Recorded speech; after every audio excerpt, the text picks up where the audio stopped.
Bonjour, dans cet épisode, je vais vous parler d'un sujet assez original, le burn-out inversé. Quand on est trop motivé pour savoir ou pouvoir s'arrêter.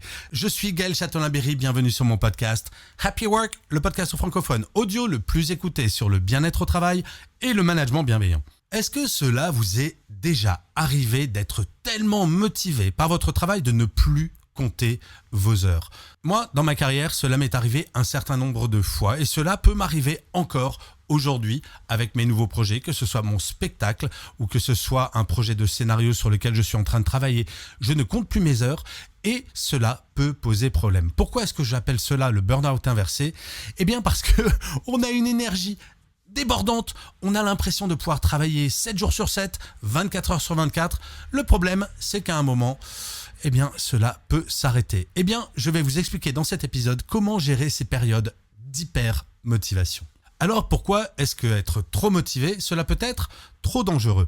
Eh bien, parce qu'on ne compte plus ses heures, comme je le disais en introduction, mais si vous êtes en entreprise et non pas indépendant comme moi, vous allez avoir tendance à dire oui à tout et à ajouter des tâches sur des tâches, car vous êtes hyper motivé. Quand on travaille sur un projet qui est enthousiasmant, on a tendance à vouloir qu'il avance beaucoup plus vite. Et donc, si on a des collègues, par exemple, eh bien, qui travaillent un petit peu moins vite, on va avoir tendance à vouloir les aider, les accompagner, quitte à travailler encore plus d'heures. Le problème, c'est que si au début de cette période, tout semble aller bien, en fait, votre cerveau, c'est exactement comme une voiture. On ne peut pas rouler à fond sans de temps en temps faire des arrêts au stand. Il faut refroidir le moteur. Et ça, j'ai vécu ces périodes et j'ai rencontré beaucoup de personnes qui sont incapables de faire ces pauses, car jusqu'à ce que le moteur explose, en apparence, tout va bien. Et le problème, c'est que la personne concernée est persuadée que tout va bien. Malheureusement, une fois que le moteur a explosé, il est trop tard. En fait, il y a des signaux d'alerte à ne surtout pas ignorer. Vous savez, à un moment, la fatigue chronique qui commence à s'installer, le fait que le matin, quand on se réveille, c'est un petit peu plus difficile car notre corps est en train d'envoyer le message. Dis donc, ça fait 2 mois que tu travailles non-stop 12, 13, 14 heures par jour. Il serait peut-être temps de faire un petit arrêt au stand. Ça, c'est un signal d'alerte extrêmement important. Il peut y avoir également un niveau d'irritabilité qui augmente. Et oui, quand on est hyper impliqué, parfois, on peut être irritable parce que les choses n'avancent pas aussi vite que l'on aimerait. Eh bien, cette irritabilité est un signe à surveiller également. Car dans l'absolu, mis à part quelques rares personnes, nous ne sauvons pas de vie. C'est super d'être très motivé par un projet. Pour autant, s'il prend une semaine de retard, est-ce que c'est si dramatique que cela? Est-ce que le monde va s'en trouver changé? A priori, non. En fait, quand on est hyper motivé, on perd du recul. On a ce que l'on appelle le nez dans le guidon. On ne voit plus la grande perspective. On ne voit que ses tâches. On ne voit que son projet. Et on ne prend plus en considération le fait que si nous-mêmes, on n'est plus en forme, eh bien peut-être que le projet risque de disparaître. Mais alors pourquoi est-ce si difficile de ralentir? Eh bien tout d'abord, il y a la motivation. Quand on est sur un projet qui nous enthousiasme, on a envie qu'il avance très vite, le plus vite possible. On a tellement le nez dans le guidon, comme je le disais à l'instant, que l'on ne voit plus que potentiellement on se met nous-mêmes en danger. Ensuite, il y a des croyances limitantes, le fait de nous penser indispensables. Et oui, si je me donne pas à fond, eh bien les autres ne pourront pas compenser. Ça, c'est un petit peu prétentieux et je dois bien vous avouer que j'ai eu ce travers-là il y a longtemps, certes, mais le fait de penser que si je n'étais pas hyper impliqué, beaucoup plus que les autres, le projet ne serait pas aussi bon, j'ai eu cette prétention-là. Cette prétention-là est très dangereuse pour la santé.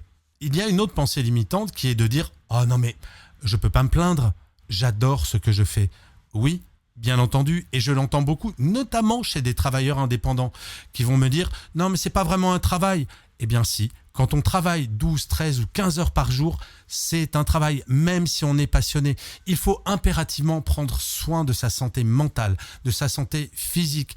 Il n'y a aucune excuse en fait. Je reprends l'exemple de la voiture, ou plutôt de la Formule 1. Une Formule 1 avec son pilote, même si le pilote est hyper motivé, il est obligé de faire des arrêts au stand pour changer les pneus, pour remettre de l'huile, de l'eau, peut-être changer le moteur, car sinon le moteur explose. Nous, êtres humains, fonctionnons exactement pareil.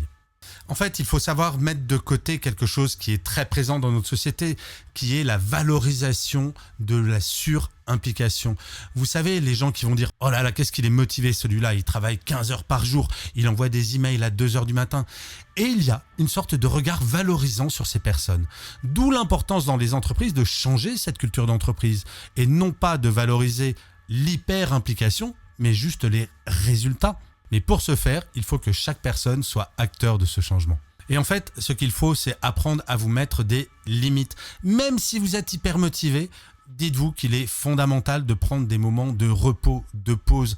Et ne vous dites pas ça que pour prendre soin de votre santé. Dites-vous que ça servira les intérêts de votre projet.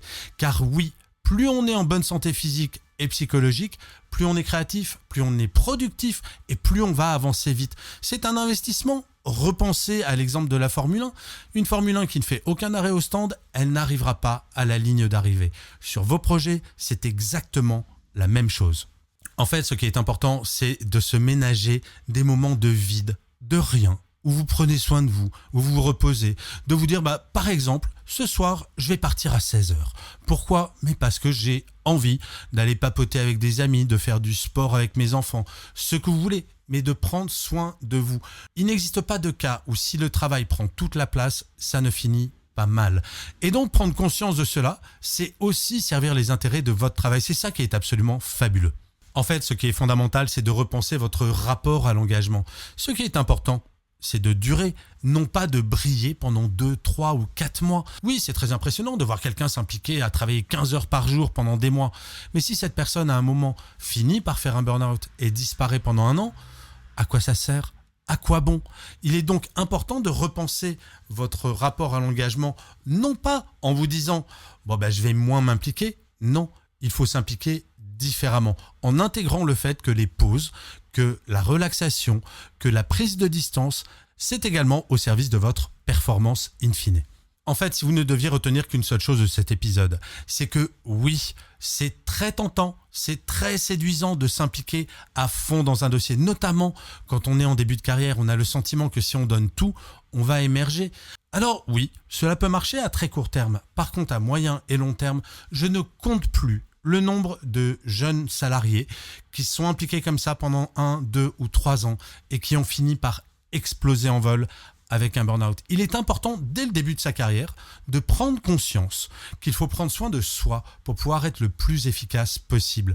Ce n'est pas être feignant que de faire une pause toutes les heures pendant 10 minutes. Ce n'est pas être feignant que de déconnecter le soir ou pendant le week-end. Non, c'est au service de votre bien-être et donc au service de votre performance.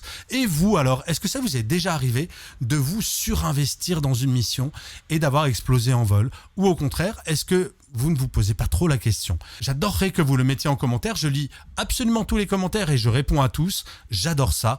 Et en plus, cela me donne des idées pour de nouveaux épisodes de Happy Work. Donc, pas d'hésitation. À vos claviers. Je vous remercie 1000 fois d'avoir écouté cet épisode de Happy Work ou de l'avoir regardé. N'hésitez pas à le partager si vous l'avez apprécié, à vous abonner sur votre plateforme préférée. Ces 2 choses sont très très importantes pour que Happy Work dure encore très longtemps et en plus de vous à moi, cela me fait toujours très plaisir. Je vous dis rendez-vous à demain et d'ici là, plus que jamais, prenez soin de vous. Salut les amis.